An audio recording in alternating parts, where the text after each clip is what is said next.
कल जो राजस्थान उपचुनाव का परिणाम आया है वो इस बात को दिखलाता है कि राजस्थान में नई सरकार बनी, सरकार बनने में जो विलम्ब हुआ, सरकार बनने के बाद चलते चुनाव में आचार संहिता की धज्जियां उड़ाते हुए और नैतिकता को ताक पे रखते हुए भाजपा के उम्मीदवार को मंत्री बनाया गया। और मैं समझता हूं शायद राजस्थान में पहली बार हुआ होगा कि मंत्री बनाया बिना विधायक बने, लेकिन प्रदेश की जनता ने उस उपचुनाव के माध्यम से संदेश दिया है कि भारतीय जनता पार्टी को लोग स्वीकार नहीं रहे। हम लोग चुनाव जरूर हारे हैं कांग्रेस पार्टी राजस्थान में, लेकिन जनता और खास करके नौजवान और किसान कांग्रेस के साथ है। ये आने वाले लोकसभा चुनाव का भी एक प्रतीक है कि जिस प्रकार पूरी सरकार ने ताकत लगाई, सारे मंत्री मुख्यमंत्री वहां पर गए, उपचुनाव में प्रचार किया, भाजपा के उम्मीदवार को मंत्री बना दिया, बावजूद उसके एक अच्छे बड़े मार्जिन से रूबी कुन्नर जी चुनाव जीते।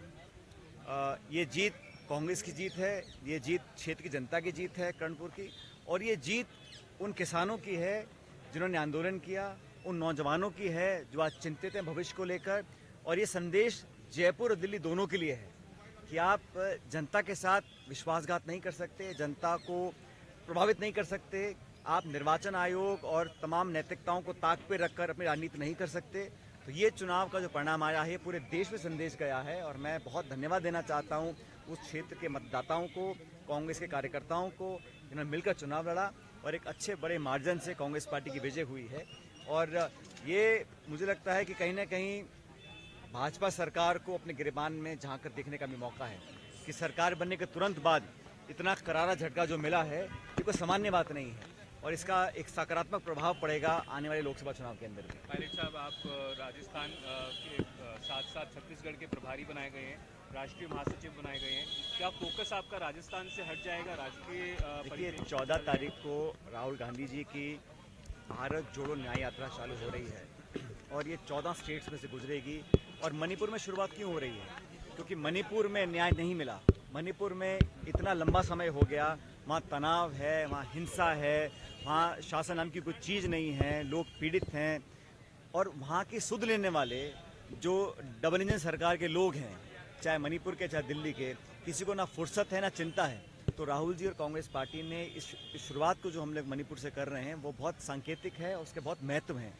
ये भारत जोड़ो न्याय यात्रा है और मुझे लगता है कि ये मणिपुर से मुंबई जो यात्रा है इसका एक बहुत अच्छा संदेश जाएगा। जो पहली यात्रा थी हमारे राहुल जी की भारत जोड़ो यात्रा, ये इसका दूसरा पार्ट है, और मुझे लगता है कि हम लोगों ने अपना ध्यान केंद्रित किया है जन कल्याण की इश्यूज़ के ऊपर, पब्लिक के इश्यूज़ के ऊपर, और जो प्रदेश और देश के अंदर जो हालात बने हैं उस पर ध्यान फोकस करना चाहते हैं।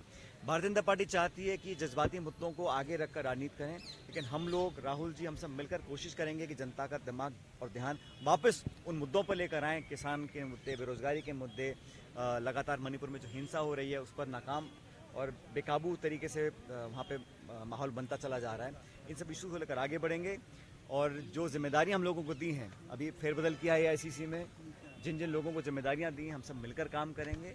और विधानसभा चुनाव में भी आप देखिए जो वोट प्रतिशत है, चाहे वो छत्तीसगढ़ है चाहे वो राजस्थान है, हमारा वोट कम नहीं हुआ है। हाँ, हम सरकार नहीं बना पाए, उसका दुख हमको है, और राजस्थान में हर बार हम लोग सरकार बनाते हैं लेकिन दोबारा रिपीट नहीं कर पाते, ये भी चिंता का विषय है, इस पर चिंता हम लोग कर रहे हैं। लेकिन लोकसभा चुनाव की पूरी तैयारी हम लोगों की है और मैं समझता हूं कि बहुत अच्छे परिणाम इस बार इन सभी राज्यों में हमारे आएंगे। भाई साहब, विपक्ष को लेकर के इतनी देरी क्यों हो रही है? विपक्ष को लेकर नेता प्रतिपक्ष को लेकर के 19 तारीख से विधानसभा का सत्र है, उस सब समय पर हो जाएगा। आप लोगों को सवाल पूछना चाहिए कि प्रदेश में मुख्यमंत्री बनाने को लेकर, मंत्री बनाने को लेकर, विभाग बांटने को लेकर अप्रत्याशित देरी हुई। असली देरी तो वो है, हम तो विपक्ष में आ ही गए, हम तो अपना काम कर लेंगे, विधानसभा चालू होगी, हमारे सब निर्णय हो जाएंगे और सब मिल बैठ के कर रहे हैं। लेकिन सरकार में जो काम अब तक हुआ है, हालांकि अभी सरकार नई बनी है, और पहला काम इन्होंने किया, नौकरियां कम करने का काम किया, योजनाओं के नाम बदलने का काम किया।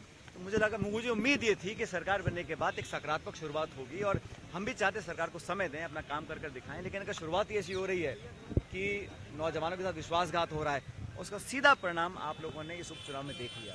इसलिए मैं आश्वस्त हूँ कांग्रेस पार्टी का संगठन मजबूती से काम करेगा।